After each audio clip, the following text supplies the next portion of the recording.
Hoy!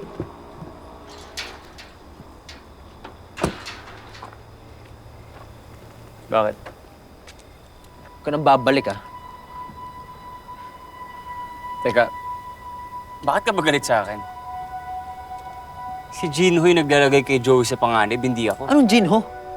Hindi sasaktan ni Jinho si Joey. Hindi siya kagaya mo.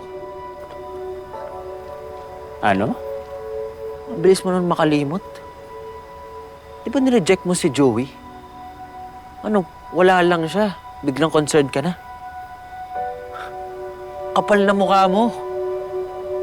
Hindi mo ba nakita kung gaano siya kabait? Gaano siya katapang? Gaano siya kaganda? Ano ka, bulag? Manhid? Swerte mo na nga na ikaw ang pinili eh. Ikaw ang minahal eh. Tapos sinaktan mo lang.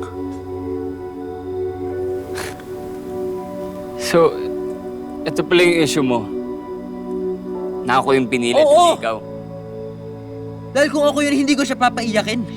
Hindi ko siya sasaktan. Ibibigay ko sa kanya yung treatment na deserve niya. Mamahalin ko siya. Okay. Teka, pero don't you think this is pointless?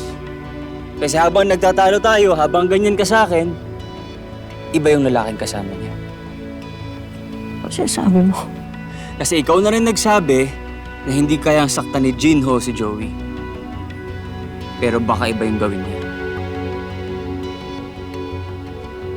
Huwag mo kakalimutan, may gusto si Jinho kay Joey. Now I get it. I understand why you like Joy so much. Huh? Look at her. She's very pretty and very nice, very sincere.